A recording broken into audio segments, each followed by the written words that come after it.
descanso del café que vamos a tomar tenemos un pequeño debate, porque luego Adela tendrá que irse. Bueno, Jesús Conil es también conocido por todos. Es catedrático de Filosofía Moral y Política en la Universidad de Valencia. Es asiduo colaborador en la Fundación Javier Zubiri, en la que estamos pues, muy frecuentemente trabajando juntos. Hizo su tesis doctoral no sobre Dios en la filosofía trascendental de Kant, sino sobre el tiempo en la filosofía de Aristóteles. El año 1981, y después de eso pues ha ido publicando varios libros bien conocidos, uno espléndido que se titula El crepúsculo de la metafísica, el grave problema de hacer metafísica después de la crisis de la razón que tiene lugar pues a mediados del siglo XIX, un poquito después, y del cual es pues notario Nietzsche en buena medida, ¿no? Por tanto, ¿cómo hacer metafísica tras eso, ¿no? Es un tema importantísimo. Y tiene sentido que el siguiente libro fuera un libro sobre Nietzsche, El poder de la mentira, Nietzsche y la política de la transvaloración, del año 97. Como es catedrático de ética, se ha dedicado muy especialmente a los temas de ética y economía.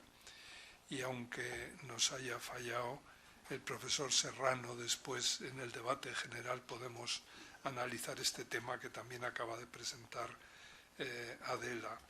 Escribió un libro, Horizontes de Economía Ética, donde analiza el problema de ética y economía, o la relación entre ética y economía, en unos cuantos grandes pensadores, Aristóteles, Adam Smith y Amartya Sen, un economista todavía vivo que, en fin, está teniendo una enorme repercusión en muchos ámbitos. Ha escrito otro libro, el año 2004, sobre ética de los medios, una apuesta por la ciudadanía audiovisual, que tiene que ver también con el tema de la intersubjetividad de que hablaba Adela hace un momento, ¿no? Y el último libro es Ética hermenéutica crítica de la facticidad. Él es un gran especialista en la filosofía hermenéutica. Yo le he pedido a Jesús que complete un poco este panorama que Adela ha expuesto desde una corriente o una tradición, bueno, que es la de la Escuela de Frankfurt fundamentalmente, con, en fin, pues ampliaciones a derecha e izquierda, pero básicamente la Escuela de Frankfurt. Hay otra corriente de pensamiento, yo diría, menos sociológica y más metafísica, que se ha planteado muy seriamente el problema de la deriva de la sociedad occidental a partir del siglo XVIII. Esto, Heidegger y toda la escuela heideggeriana, los discípulos de Heidegger, entre los cuales hay algunos de los que ha citado Adela, por ejemplo Hannah Arendt, ¿no? Pues se han planteado muy seriamente esto. Yo creo que es un complemento importante, el ver como segunda faceta del asunto la perspectiva, si se quiere, más filosófica o más metafísica del problema de esta opción, habría que decir preferencial, que parece que ha hecho la sociedad occidental a partir sobre todo de la Ilustración. Bueno, pues Jesús, tienes la palabra. Bueno, pues muchísimas gracias, Diego, por tu generosa presentación.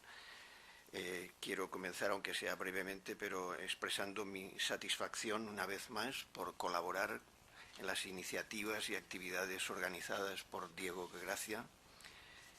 Me complace muchísimo, él lo sabe, desde la Fundación Zubiri, que haya nombrado, y ahora también en esta Fundación de Ciencias de la Salud, a quienes agradezco pues esta nueva oportunidad de compartir con profesionales, como se ha dicho y lo he explicado al comienzo, que nos hace muchísima falta. Una vez más hay que decirlo, los profesionales casi son el resto de Yahvés, casi puede decir la minoría abrahámica de la que se hablaba en otra época. Es que si no, yo no sé ya de dónde va a salir. Y eso en todos los campos, eso no excluye a ninguno de los campos, sino aquellos que de verdad sienten, y no voy a decir racionalidad, ahora hablaremos de eso, que es necesario desde el lugar en la que se vive preferentemente la mayoría de las horas, hacer emerger nuevas energías vitales profesionalizadas. Y por eso me satisface colaborar y contribuir modestamente a esta reflexión. Diego planteó esta doble visión complementaria, como ahora acaba de decir, que en mi caso va a tener que ser muy esquemática en la exposición, y pido disculpas, pero luego si acaso se pueden explicitar, porque como él acaba de decir también, es más de orden metafísico, es decir, muy filosófico, con una jerga. Si ya la otra, la jerga de la Escuela de Frankfurt, cuando Adela dice, les invito a que lean, y yo pensaba, madre de Dios, en fin, bueno, ella sabrá lo que dice, pero en mi experiencia, eso de les invito a que lean ustedes a la Escuela de Frankfurt, échale, ¿no? Pero claro, ahora en mi parte también se las trae, porque leer, por un lado, tal como el enfoque quiere que lo expongamos, a esos dos autores que están en ese título un tanto grandilocuente, porque fue una simbiosis de lo que propuso el propio Diego y alguna iniciativa, pensando en que se entendiera más, y ahora voy a decir por qué, pero al hilo de dos autores del calibre de Nietzsche, que es muy difícil de leer. La gente se cree que no, Nietzsche es dificilísimo. En fin, no voy a entrar en esto, pero es... ¿Por qué? Porque es muy retorcido y muy culto. Y la gente cree que lo entiende, pero porque se queda con el primer impacto. Pero es muy difícil de leer, se lo digo seriamente. Yo le he dedicado muchos años, como ha dicho Diego, a Nietzsche, y le sigo dedicando. Es muy difícil. Pero claro, la gente ve solamente la hojarasca. Pero eso ya vamos a ver que es más profundo, y eso que no. Ya, que no podemos dedicarnos mucho. Pero, y luego a Heidegger, menudo sibarita del lenguaje, por decirlo de algún modo. Es decir, refinadamente cada término y cada cosa. Entonces es muy difícil. Pero... por eso yo voy a ser un tanto esquemático, si me permiten, para ir a un sentido complementario, porque son dos caras de un análisis que se complementa. Y casi, si Adela ha hecho de poli buena, y yo voy a hacer de poli malo, si se me permite este tipo de expresiones vulgares casi. ¿Y en qué consiste? Y con esto voy a aclarar los términos del título que se ha puesto. La aclaración, ya empezamos por ¿qué es la racionalidad? En mi perspectiva, que voy a explicar, ya no es qué es, que eso parece que cosifique, que objetive, que entifique, sino qué significa. Y entonces ya empiezan las cosas a ser muy complicadas, porque cuando una cosa empieza a decir, no, ¿qué es? Que parece, está aquí. No, ¿qué significa? Uy, uy, uy, ¿qué significa? ¿Qué quiere decir que entonces se plurifica, se pluraliza la mente?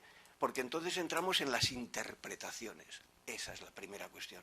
Entonces, mi perspectiva va a ser, en primer lugar, otro modo de entender crítica, en un sentido mucho más amplio que la perspectiva que ha expuesto Adela, que es inexcusable, por supuesto, es la principal, por así decir. Esta es complementaria porque es otra vertiente con otra jerga. Y en segundo lugar, el segundo elemento que vamos a tener para orientar es que no solamente es que otra forma de crítica, que vamos a ver en qué consiste esa otra forma de crítica y qué significa crítica, sino en otro contexto. ¿Cuál es? Porque ella ha explicado muy bien el contexto, incluso histórico. Y ahora ese otro contexto interpretativo, y eso está en el título. No solo qué significa la racionalidad instrumental, sino genealogía hermenéutica, es otro tipo de crítica. El otro tipo de crítica, ¿cómo se llama? Genealogía hermenéutica. Eso ahora lo vamos a explicar. Y en otro contexto, ¿cuál es el otro contexto? En la época del nihilismo. Porque la interpretación que esta nueva crítica va a desentrañar, en su terminología, a desenmascarar, pues la terminología que se emplea muchas veces, es la de hacer ver que en lo que vivimos, por esa victoria de la razón y de la racionalidad instrumental, lo que en el fondo hay es una época de nihilismo. Y estos son los dos aspectos que vamos a considerar. Otra forma de crítica. ¿Cuál es esa forma de crítica? Genealogía hermenéutica. ¿Y cuál es el trasfondo interpretativo al que nos hace llegar, de fondo, y veremos por qué? Es que lo que nos hace descubrir, lo que desenmascara, lo que descubre, nos hace ver, es que lo que estamos viviendo, lo que nos pasa, porque para eso sirven las categorías. Lo que propone, Diego decía que aclaráramos la génesis de una categoría. Sí, pero las categorías ¿para qué sirven? Para expresar lo que nos pasa, lo que vivimos, como se ha dicho por parte del honor, lo que nos está pasando. ¿Qué nos está pasando en el fondo? Que estamos en una vivencia de nihilismo, una experiencia nihilista de nuestra vida, de nuestras profesiones. ¿Qué significa esto? Esos dos aspectos son los que voy a exponer brevemente, esquemáticamente podríamos decir. ¿Qué significa genealogía hermenéutica? Genealogía hermenéutica es otro tipo de crítica porque en vez de, por ejemplo, basarse en la economía política, tenía una matriz, la economía política moderna empieza en Adam Smith. Por ejemplo, los manuscritos de Marx empiezan con Adam Smith y hace una revisión, y luego hasta el Capital y otras obras, y luego la Escuela de Frankfurt, primera época de la Escuela de Frankfurt, como ha dicho Adela, siguen con esa matriz. Luego ellos mismos la tienen que cambiar, y en la prosecución de la Escuela de Frankfurt la tiene que cambiar. Y la matriz interpretativa de la realidad empieza a derivar. Bueno, pues la crítica genealógica es una crítica que, como toda crítica, tiene en cuenta lo que toda crítica no es negación, crítica no es insultar, crítica no es, claro, la gente, no es la descalificación. Normalmente cuando le dan una crítica es que me has criticado. No, crítica filosóficamente significa, por lo menos, básicamente es la reflexión sobre las posibilidades y límites. Eso sería lo primero. ¿Qué posible? Porque crítica es discernimiento. ¿Y para qué discierno yo? Para ver qué posibilidades tengo y qué límites, porque si no, yo lo que soy al final un dogmático. Entonces la crítica siempre va contra el dogmatismo. ¿Es esa la visión de la crítica que aquí, en mi vertiente complementaria? No, esa es insuficiente. Eso es lo que dicen en esta línea. ¿Por qué es insuficiente? Porque lo que hay que ir es a la génesis, a la originación, al proceso por el que se ha originado eso de lo que estamos hablando. Porque si no, estamos usando un instrumento en el que ya confiamos, en el que ya tenemos fe. Confiamos en él. ¿Y por qué confiamos en él? O sea, ahora empiezan a removerse las instancias en las que nosotros, gallardamente, parece que funcionamos porque nos dan seguridad. Entonces lo que hay que bajar es a esos lugares que nos dan seguridad y que nos dan miedo. ¿Cuáles son esos lugares que nos dan miedo? Ahora iremos a ellos. Pero profundizando un poco más en este sentido de nueva perspectiva del pensamiento, quiere decir que lo que buscamos son los orígenes. Eso es lo que produce el pensamiento genealógico. Genealogía quiere decir el origen cualificador. A través de esto, en vez de descalificar, lo que hacemos es cualificar. Y al cualificar, mediante ese origen bien cualificado, comprendemos mejor. Por eso puede llamarse, esto es interpretación, por mi parte, es genealogía hermenéutica. ¿Por qué? Porque nos ayuda a comprender, no a objetivar, no a cosificar, no a identificar, sino a comprender. ¿Y comprender qué? ¿Qué se comprende? Porque yo agarro esto, pero comprender no es agarrar solo. Comprender en este orden interpretativo es comprender el sentido. Como veis, ya se difuminan, porque la noción de sentido, ¿dónde está el sentido? Siempre es más etéreo. Pero ¿quién puede vivir sin decir, o no ha dicho alguna vez en esta vida, esto no tiene sentido? A ver, ¿quién de los presentes no lo ha dicho alguna vez? Bueno, ¿a que no? O sea, es que es algo, un punto irremediable. Luego, esa dimensión, descubrir esa dimensión, no es la pura racionalidad instrumental. Entonces, ¿cuál es el sentido de la racionalidad instrumental? Esto es lo que vamos a buscar. ¿Cómo se hace eso? Con un pensamiento genealógico. La genealogía entonces también tiene que ver con el pensamiento histórico, que no voy ahora a ver cuáles intríngulis, pero eso surge a lo largo del siglo XIX, con unos precedentes interesantísimos en la ciencia de las religiones, en la propia evolución, y un maestro de eso es Nietzsche. Es verdad. Nietzsche será un estrafalario en otras cosas, pero filosóficamente, a mí me interesa Nietzsche filosóficamente, no como panfleto. Yo en el libro lo digo claramente, pero si no, yo no estudiaría eso. Y yo creo que en muchos lugares solo se utiliza Nietzsche como panfleto. Eso es un grave error. Yo creo que además es una injusticia intelectual y un desaprovechamiento. ¿Por qué? Porque lo que propone Nietzsche es pensar conjuntamente algo que ahora queremos recuperar.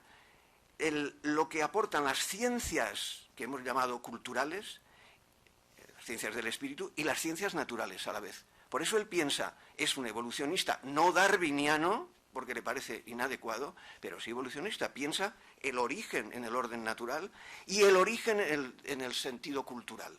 Y entonces, ¿qué sale de ahí? Pues curiosamente lo que pone él como gran figura muchas veces es la del médico, el filósofo médico. el filósofo médico es el que expresa mejor su crítica genealógica hermenéutica. ¿Por qué? Porque él es el que cree capaz de diagnosticar y curar. ¿Y qué quiere diagnosticar y curar? La cultura moderna. Porque en la cultura moderna, en donde ha crecido con fuerza, pero inusitada hasta llegar a la victoria, la racionalidad instrumental. Por lo tanto, su genealogía hermenéutica del sentido, del valor de la vida en la cultura moderna, es el sentido de un filósofo médico que lo que estudia es qué procedimientos han producido una patología, una decadencia, una degeneración. Él utiliza toda esta terminología. Y eso con un sentido transcultural, porque quien puede ver los defectos culturales de la modernidad es porque en cierto modo vislumbra, cree tener la capacidad de ir más allá, de ir hacia un trascender. Me daba miedo decir la palabra trascender porque se puede malentender, pero trasciende no en el sentido de trascendencia de otro tipo, sino ir más allá. ¿Qué son sus expresiones? Más allá de, más allá, ese más allá. Ir aún más allá, pero desde el acá. Bueno, esta sería la primera aclaración con respecto a, muy rápida. Y entonces él cree que esto tiene un sentido liberador. Antes ha dicho Adela que tenía un sentido la crítica que ella exponía de liberación, la liberación moderna. Hemos creído liberarnos, llegar. Bueno, pues lo que viene a decir esta perspectiva es, esa liberación es una falsa liberación, porque no ha llegado al trasfondo. Esa no es la auténtica libertad. Por ejemplo, la libertad de ese tipo es, según Nietzsche, cuando se pregunta, ¿y qué es la libertad?, ¿no? Y entonces dice, es la libertad de aquellos que han entendido la libertad como el bienestar. La gente vive para el hoy, vive con mucha prisa. Justo a esto es a lo que llama libertad. ¿En qué consiste esta libertad? La del bienestar, la verde felicidad prado del rebaño. Esos textos, ¿eh? Es decir, ¿es eso libertad? La gente ha confundido en nuestra sociedad que la libertad es el bienestar. ¿Eso es libertad, dice Nietzsche? ¿A eso es a lo que nos ha conducido la razón instrumental y toda la producción? Al final, a la del rebaño, a la verde felicidad prado del rebaño. Entonces, pone en entredicho con esta crítica aspectos que ahora consideraremos en otra línea y que son los siguientes. Esta crítica total lo que produce es que nos hace pensar sobre aquellos valores, y este es el gran paso, sobre aquellos valores que están detrás de lo que se creía que era axiológicamente neutral. Por ejemplo, la racionalidad instrumental en economía, muchas veces en la técnica política, dice no, y en economía eso se ha visto muy bien, pero vale todo en la tecnología. Y todavía se habla hoy en la formación de los profesionales, bueno, en la medicina, Diego lo ha explicado, la cultura de los hechos y la cultura de los valores. Entonces, no se han cultivado los valores porque se pensaba que hay una racionalidad de los hechos, en este caso de la instrumentación, de la racionalidad instrumental. Lo que aquí se pone claramente en entredicho, ¡qué ingenuidad! Esto es lo que llama Nietzsche en algunas ocasiones la hiperbólica ingenuidad moderna. Pero hombre, pero qué ingenuos somos. Detrás no solamente es que hay intereses, que es la primera expresión que ha expuesto Adela, que eso lo expuso Scheller, eso lo ha expuesto Apple, eso lo ha expuesto luego Habermas. Es la doctrina de los intereses. Después de cada tipo de saber, detrás hay unos intereses. Pero es que aquí no solamente es que hay intereses, sino que detrás de los intereses hay unos valores. ¿De dónde vienen esos valores? ¿Cuáles son esos valores? Pues son una serie de instancias, por ejemplo, la verdad, la eficiencia. Y dice Nietzsche, nadie ha preguntado, ¿y la verdad por qué? ¿Por qué la verdad? ¿Por qué la verdad es más importante que la no verdad? Claro, si alguien dice, eso no es verdad, y alguien dice, bueno, ¿y qué? ¿Qué pasa? ¿Qué pasa? ¿Y qué pasa? ¿Pasa algo? Incluso es verdad, ¿pasa algo? Aparte de en la apariencia, en la verdad. ¿Pasa algo cuando alguien no pasa nada? Depende. ¿De qué depende? De lo que vamos a ver. Ya lo podemos decir, depende de otro nivel más profundo. ¿Qué pasa? Nada, depende. Luego, la verdad no es una instancia incondicionada. Si depende, es que es una condición, pero no incondicionada. La vivíamos como incondicionada.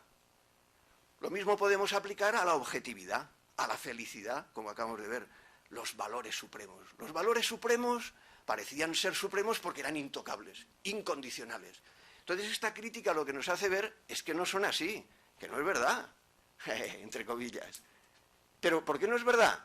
Porque no responden a los instintos que están detrás de esos valores.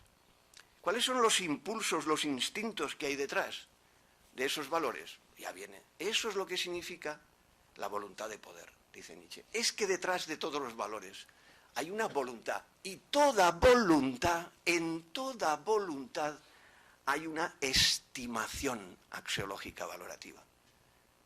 Porque incluso queremos antes, esas expresiones de Nietzsche, queremos antes la nada, queremos la nada, antes que dejar de querer. Que típicamente moderno, ¿verdad? Yo quiero,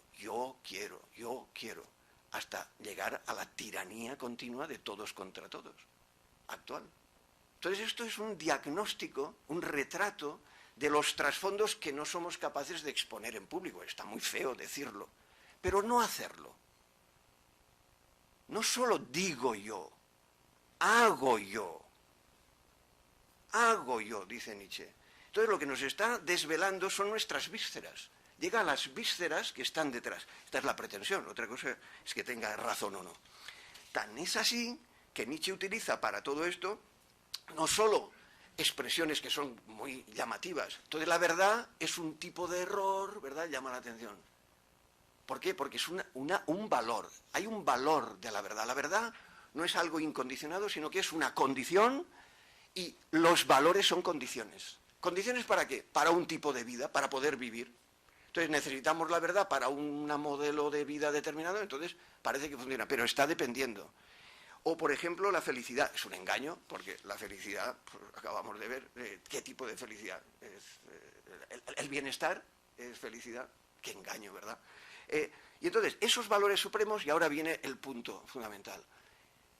En la época actual está aconteciendo algo que es el gran acontecimiento, el más peligroso de todos los huéspedes, el más inhóspito de todos los huéspedes, llega a decir, que es la expresión que estábamos hablando, el nihilismo. ¿Qué es el nihilismo? La época del nihilismo.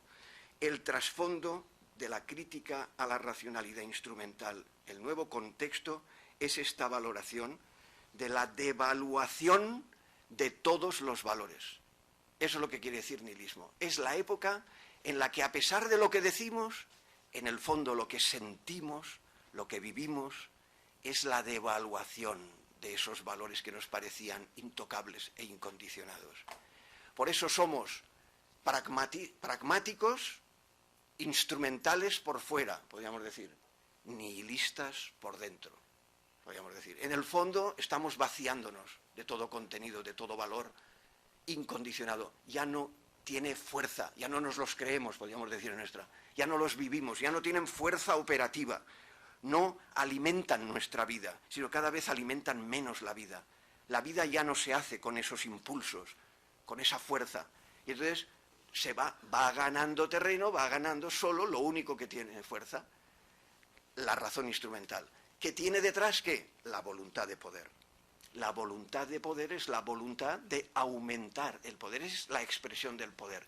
Por lo tanto, las pretensiones, y este sí que es una tesis dura, esta es una de las tesis duras, las pretensiones de validez, incluso en lo que ha explicado Adela, desde esta perspectiva, las pretensiones de verdad, la voluntad de verdad, no es ni más ni menos que la expresión de la voluntad de poder. Y lo que hay en el fondo en todas las manifestaciones políticas, económicas, sexuales, vitales, de aquí han salido todo, las biopolíticas, todo sale de aquí. Lo confiesen o no, claro, sale de aquí. Y instrumentalmente lo mismo. ¿Desde dónde sale? De que el instinto primordial del ser humano, en los nombres y facetas que se quieran, al final es más poder, crecer. Porque lo pide la vida. Es como decíamos, la vida es así. Pero es lo que dicen, la vida es así. La vida es transgresión, la vida es avasallamiento, la vida es más poder. Negarlo, peor, es como la avestruz, no tener comprensión, no hacer una buena hermenéutica genealógica de cuál es el origen, la originación, el trasfondo por el que se han instaurado esas dimensiones, ¿Cómo esto es de radical que Nietzsche utiliza? Y con esto vamos entrando casi en la fase final, pero conviene que esto es lo que se entienda, porque mucha gente podrá estar esperando la frase famosa. ¿Cuál es la expresión más radical en la cultura moderna y contemporánea de la devaluación más radical de los valores? Pues la famosa expresión, Dios ha muerto. Dios ha muerto no se refiere solo al Dios cristiano.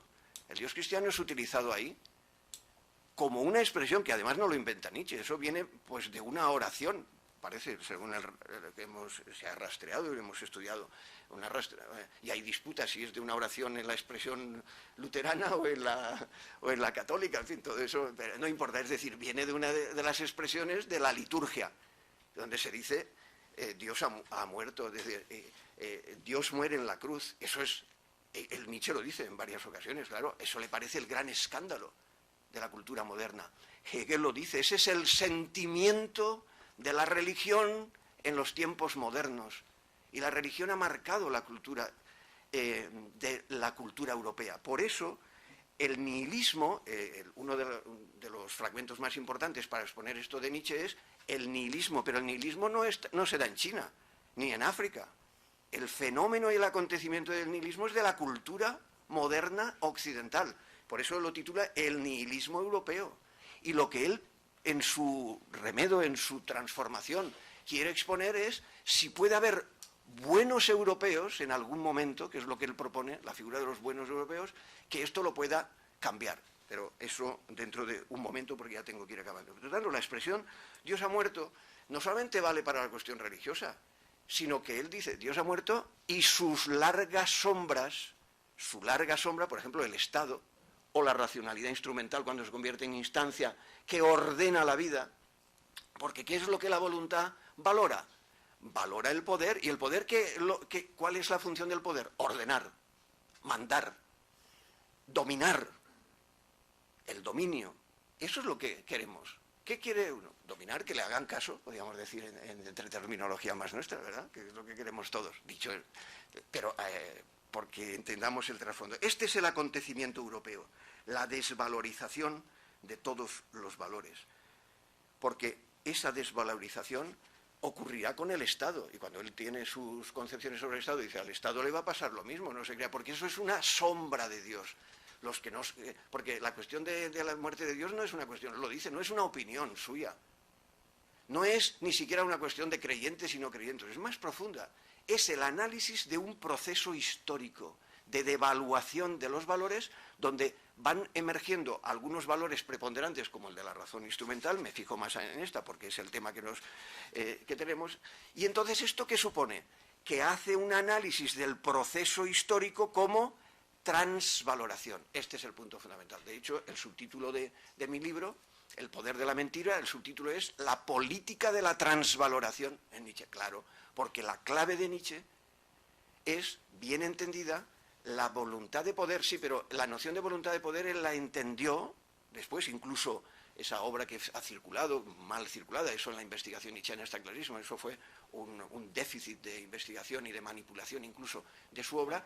Su gran obra no es la voluntad de poder, por muchas ediciones que haya, sino el ensayo de la transvaloración de todos los valores, se lo dice, y eso es, canónicamente hasta la investigación actual es clarísimo. Porque lo que él propone es que la voluntad lo que consiste es en un dinamismo, el dinamismo del querer, y el querer que es transvalorador, es interpretador transvalorador. ¿Desde dónde? Desde las condiciones que te permiten vivir de una manera o de otra. Por eso, el análisis del nihilismo de Nietzsche es un nihilismo desde los valores, desde los procesos de valoración. Y ahora no hay más remedio que completar esto. En la interpretación de Nietzsche que hace Heidegger piensa que esto es insuficiente. Otra cosa es que tenga razón o no. Y piensa que Nietzsche todavía es un nihilista. Como vemos, vamos profundizando. ¿Por qué? Porque piensa en valores, piensa desde los valores. Igual que antes podía pensarse desde la racionalidad, y por mucha racionalidad mejor que encuentres, como todavía esos valores que hay detrás de las pretensiones de verdad, de comunicación, están larvadas de voluntad de poder, ahora, según Heidegger, ocurre lo mismo. El hecho fundamental de la voluntad de poder es que esa voluntad de poder piensa en valores, pero los valores que han hecho, los valores han ocultado al ser, han hecho olvidar al ser. Y la noción del ser, según Heidegger, y en esto voy a ser más breve porque es más confuso la terminología, pero la esencia del asunto es esta.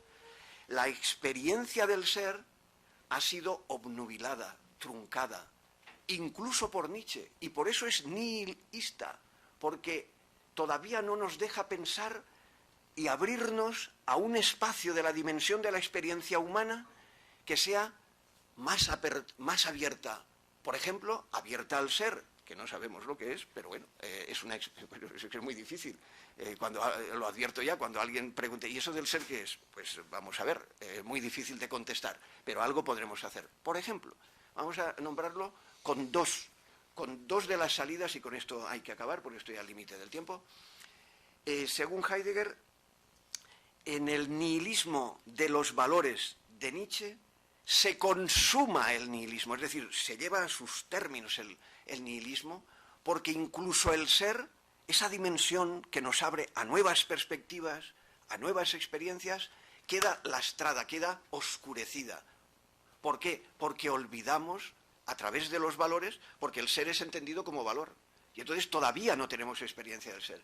¿Y cuáles son las dos maneras o imágenes que utiliza Heidegger para abrirnos a campos, por ejemplo, a todo el mundo de la poetización, de la poesía? Por eso uno de sus grandes mentores en esta época posterior es Hölderlin, la poesía de Hölderlin. Entonces, la poetización a que nos abre a un pensar que no esté larvado ni siquiera por las nociones de valor. Yo tengo que abrirme a un pensar en las que yo me deje cubrir, me deje inhabitar por el ser. Yo tengo que escuchar al ser, tengo que cambiar de actitud. La actitud moderna es de la subjetividad, que lo que quiere es hacer, intervenir, cambiar. Por eso la racionalidad instrumental pues ha ganado, porque es la victoriosa, porque es la expresión de esta potenciación del hacer. Sin embargo, hay que cambiar la actitud, hay que dejar ser al ser, dejar habitar. Y una imagen de eso es la poetización. Y la segunda, la apertura a lo sagrado. La gran desgracia, dice Heidegger, es haber perdido la apertura a la gracia, que es el mismo término que él utiliza, esto le gusta mucho a Diego. No, porque lo has escrito. Porque utiliza el mismo término, das Heil, lo sagrado, lo santo, la gracia, es Heil. Entonces, la gran desgracia es que en la época moderna hemos olvidado no solo el ser, sino la apertura a ese mundo al que tenemos que escuchar, pero ya hemos perdido toda capacidad de escucha. Ya no escuchamos ni al ser, ni nos abrimos a lo sagrado. Muchas gracias.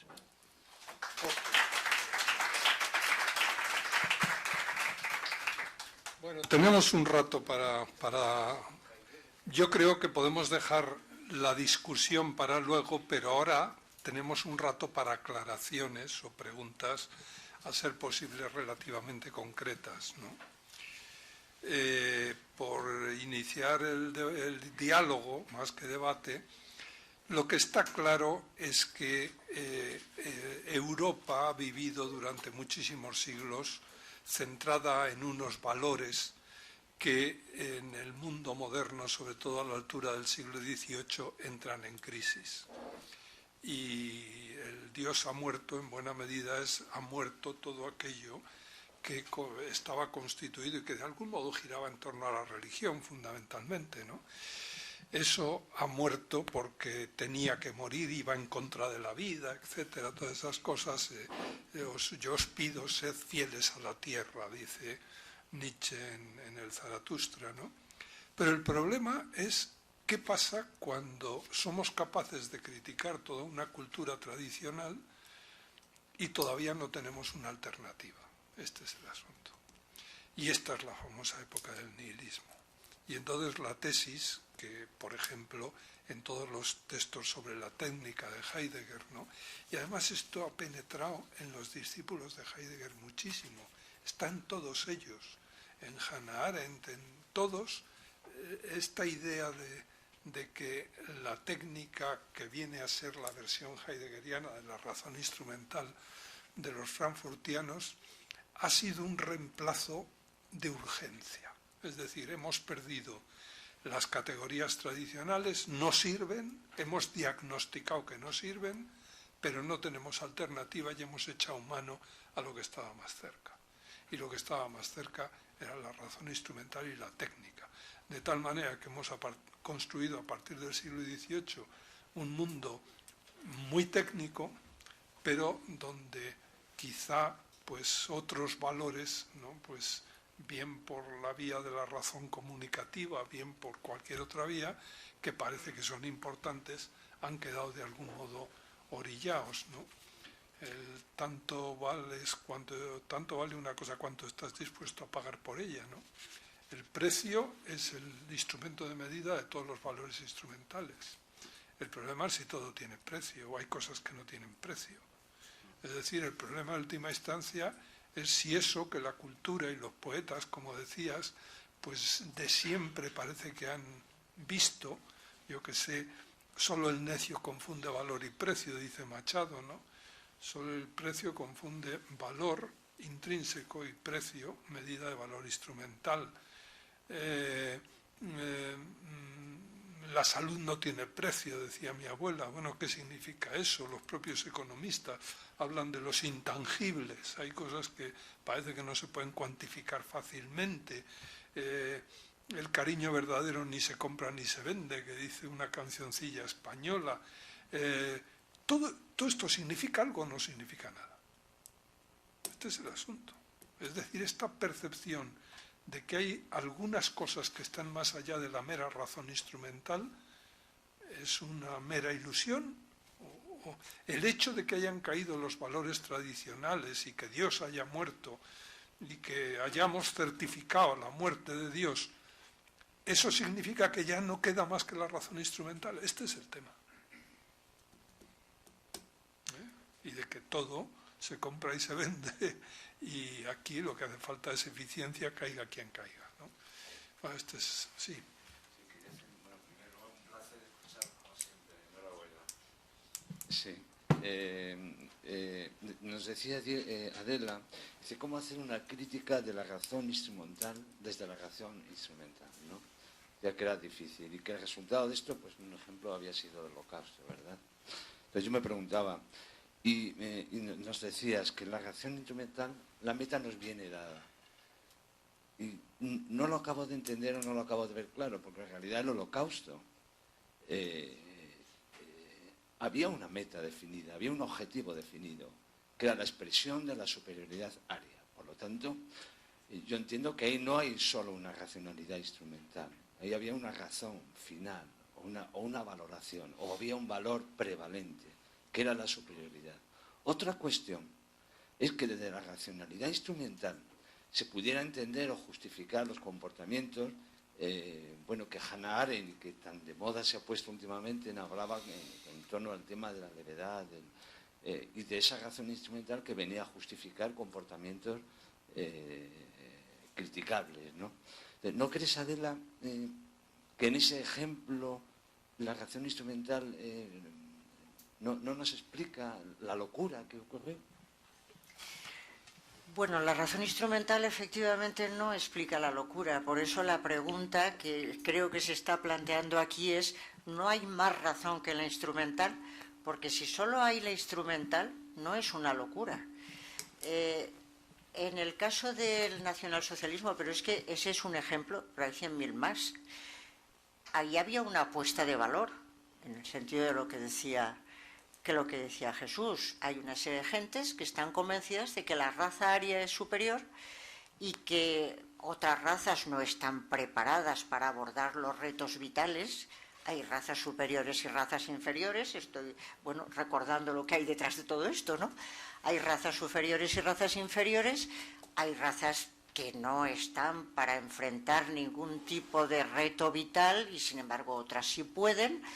Esto es una convicción, esto es una fe en el sentido de la palabra, y quien comparte esta fe no tiene sino que aplicar los medios adecuados para llevarlo adelante. Yo aparezco y digo, oiga, es que yo tengo otra fe, eso no me parece en absoluto convincente. Bueno, demuéstremelo racionalmente, ese es el tema. Ese es el tema de todos estos autores que estamos hablando. Cuando entramos nada más en el terreno de que es que yo sí que acepto que hay razas inferiores, yo no acepto que hay razas inferiores, pero no hay manera de discutir racionalmente sobre eso.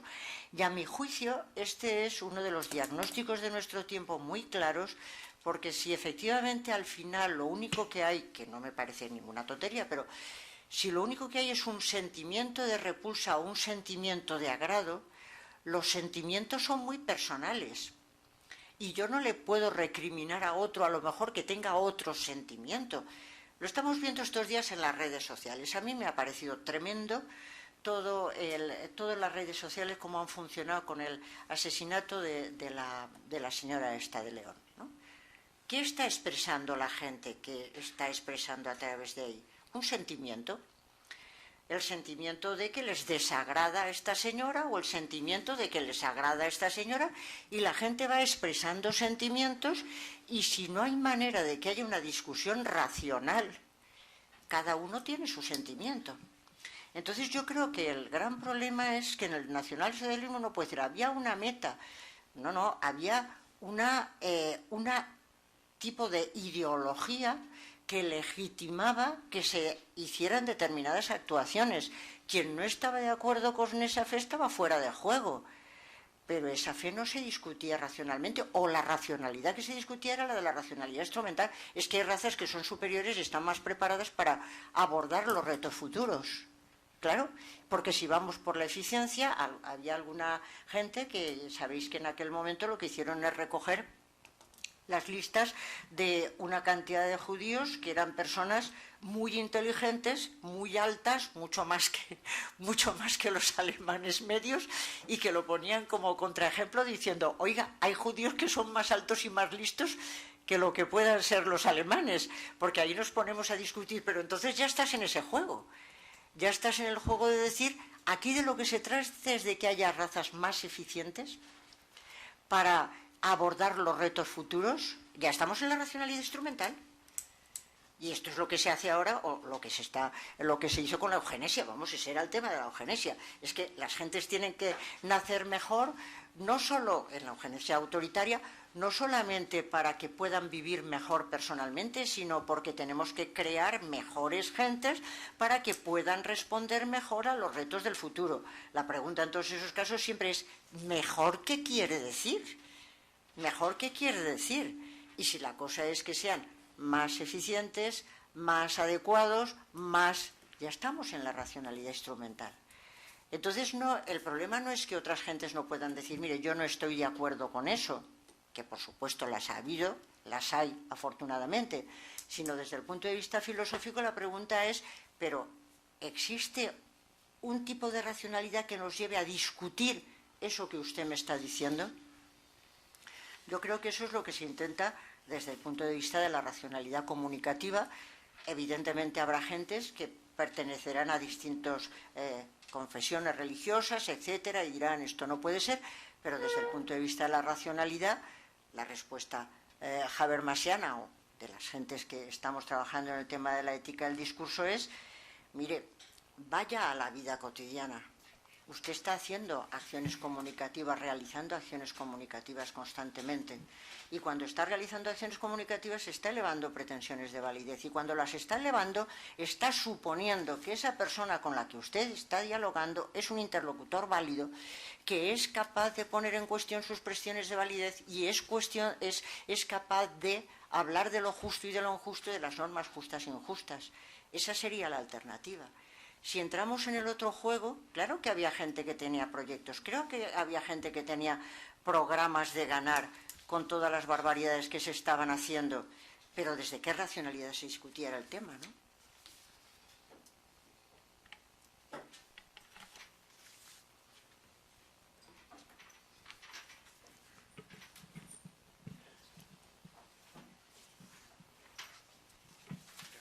Bueno, yo tengo dos preguntas para Adela también, que van un poco en función a... Bueno, no he leído a Max Weber, ¿no? Pero me ha parecido interesante que presente estas dos razones que han conseguido el triunfo de este racionalismo, de esta racionalidad instrumental, ¿no? La parte teleológica y la axiológica, dentro de la cual la teleológica parece ser que es la que más logros ha conseguido, ¿no? Me interesa saber por qué escoge este tema, justamente este concepto teleológico, cuando parece que estamos hablando de esos medios que vamos a utilizar en nuestra naturaleza, en nuestro entorno, para intentar conseguir nuestros propios fines. Pero esos fines me parece que son también hasta cierto punto fines instrumentales. Parece que una buena crítica hacia Max Weber en este sentido sería el intentar conseguir una concepción de fines más allá de los fines instrumentales. O sea, el fin, yo quiero pues obtener un buen trabajo y tener dinero, bueno, pues muy bien, ese es un fin. Pero ¿para qué quieres ese fin? Pues en el fondo todos son fines para alcanzar otros fines. Parece que a lo que está haciendo referencia son fines instrumentales, no propiamente teleológicos, que sería como un fin un fin último, sin caer en temas aristotélicos tampoco, ¿no? Bueno, no, pero bueno, para que esto no suene escolástico, ¿no? Bueno, y luego la otra pregunta es sobre la acción comunicativa, ¿no? El tema de los diálogos, cuando surge algo como un diálogo inconmensurable, ¿no? Cuando parece que no hay manera de ponerse de acuerdo, ¿no? El ejemplo ese de la cultura en la antigua Grecia, que llega y están hablando qué hacen con los muertos cuando se muere aquí en este pueblo, en la Grecia. Y dicen, bueno, nosotros los incineramos. Y ustedes dicen, no, nosotros nos los comemos. Claro, es un diálogo inconmensurable, no va a haber manera de poner de acuerdo a estas dos civilizaciones, ¿no? A los dos les va a parecer una cuestión que no se admite. Y luego, en la práctica, yo me encuentro constantemente también con esos diálogos inconmensurables. Yo intento racionalizar temas de la inmigración con gente y entonces ellos me dan sus argumentos muy pasionales. Yo le intento explicar los míos un poco más racionalmente, pero al final veo que no vamos a llegar a ningún sitio, ¿no? Entonces, esa acción comunicativa también encuentro una barrera. Bueno, son las dos preguntas. Bueno, empiezo por la segunda. Efectivamente, el discurso emotivo es muy corriente. Las gentes nos movemos muchísimo por emociones y a mí me parece que las emociones hay que tenerlas muy en cuenta. Son muy importantes, cada vez se están teniendo más en cuenta y yo creo que efectivamente hay que tenerlas muy en cuenta. Pero en la tradición occidental hay una línea, que es la línea de Kant y de los autores de los que estaba yo tratando, Habermas, etcétera, que dice algo que a mí me parece muy importante y a lo mejor es perfectamente equivocado, pero creo que no.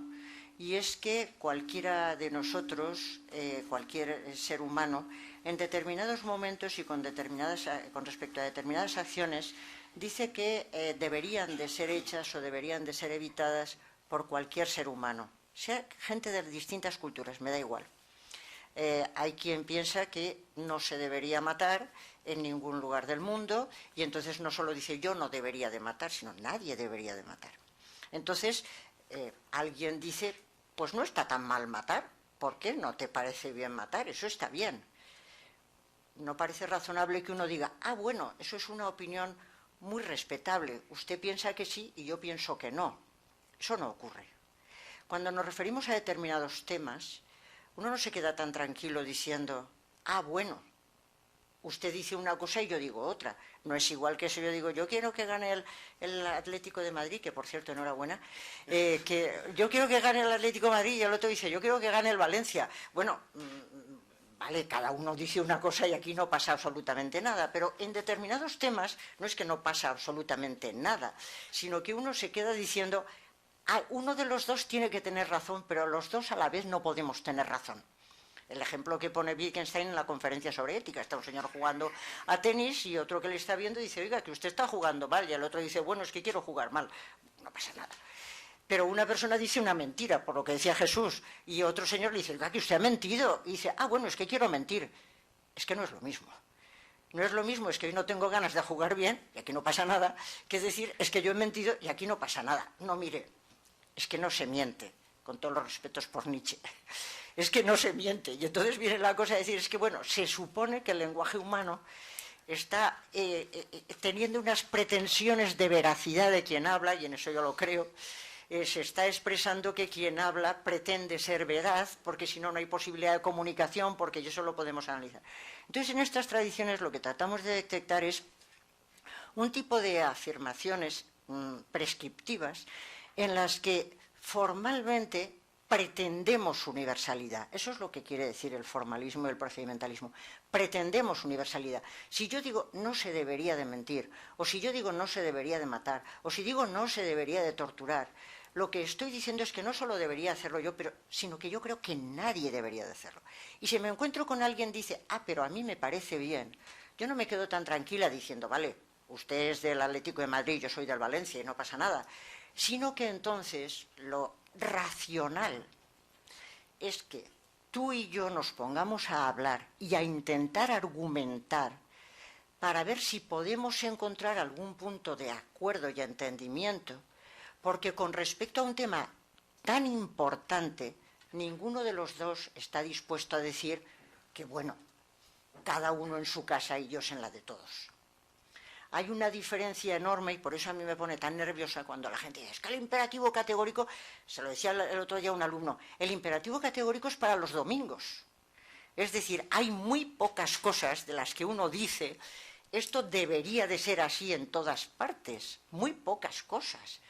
Lo que se refiere a matar, a torturar, a mentir, a incumplir las promesas, a dejar a un amigo totalmente en la estacada, son cosas que uno dice, esto no debería de ser.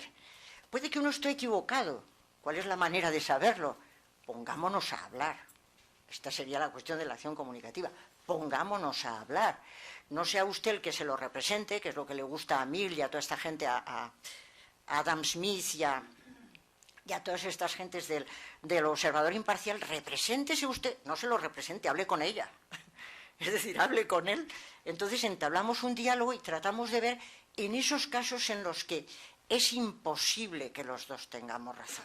Es imposible que los dos tengamos razón, porque no puede ser que yo dé por bueno que a un niño lo van a sacrificar y el otro diga que, bueno, que eso tampoco pasa nada porque a un niño lo sacrifican y que... O sea que en ese punto a mí me parece muy importante recordar que hay determinadas, y en eso es en lo que yo creo que efectivamente cuando realizamos nuestras acciones comunicativas estamos presuponiendo pragmáticamente que entendemos que los demás deberían de estar de acuerdo y que a lo mejor yo me equivoco, pero si me equivoco y soy un ser racional, tengo que dar argumentos, porque lo que no puede ser es que yo diga porque lo digo yo. Y si digo porque lo digo yo, esta no es una respuesta racional.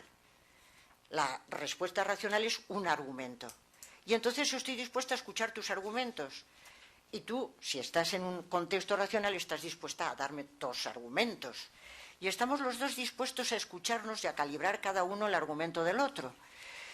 Porque creemos que el tema es lo suficientemente importante, porque no es una cosa de quítame allá esas pajas, sino que es una cuestión verdaderamente de raíz. Eso es lo que quiere decir la ética del discurso, lo que quiere decir el procedimentalismo, porque son temas que lo que afectan es a la intersubjetividad humana, afectan a la vida de las personas, afectan al bienestar de las personas, pero en el sentido amplio de bienestar, ¿no?, de bien ser de las personas, y eso son cuestiones de justicia.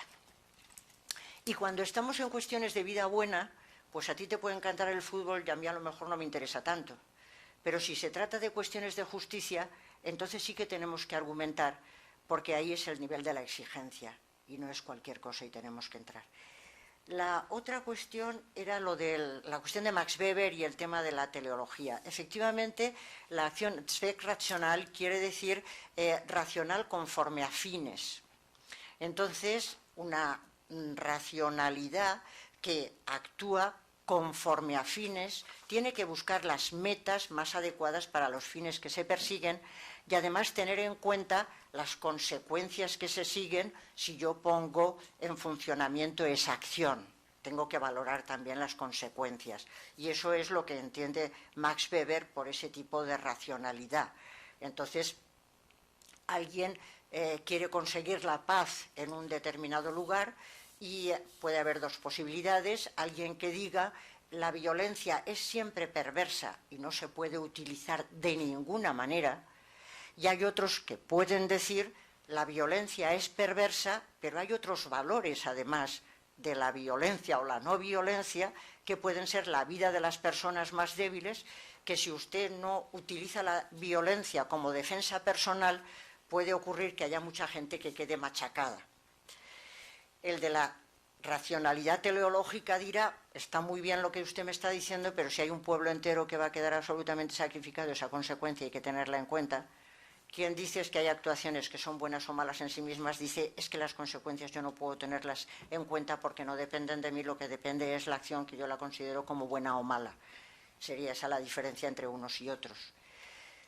A Weber le parece más completo el que también valora las consecuencias, porque entonces puede tener en cuenta cuáles son los medios más adecuados, mientras que piensa que el otro que dice esto es bueno o malo en sí mismo, no tiene en cuenta las consecuencias que previsiblemente de alguna manera se van a salir. Por eso, como saben todos los presentes, Max Weber en aquella famosa conferencia de Político como vocación dice que hay dos tipos de ética, la ética de la convicción y la ética de la responsabilidad. La ética de la convicción efectivamente sería la típica de la acción axiológica, la ética de la responsabilidad tiene en cuenta las consecuencias, pero siempre hay que advertir que Max Weber dice que hay que tener en cuenta las consecuencias para aquello de lo que el político está convencido porque está al servicio de su pueblo. Y yo me alegro mucho de recordar que en un momento que aquí en España hubo una polémica sobre la OTAN, no sé si la recordarán los presentes, hace muchos años, este chico no sabe lo que es eso, pero aquí hace muchos años el tema de la OTAN, alguien salió en un periódico diciendo, yo digo que OTAN...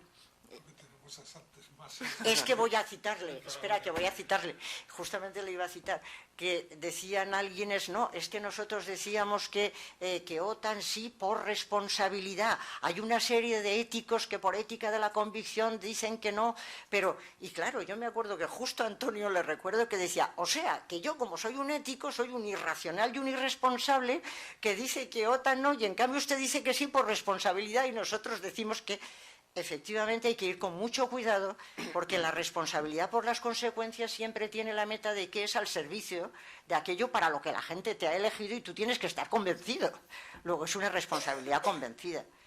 Pero ese sería un marco en el que iríamos, en el que yo creo que Weber también estaría de acuerdo, ¿no? Okay. ¿Algo más? ¿Lo dejamos y nos tomamos un café? Efectivamente. Muchas gracias. Bueno. No hay de qué.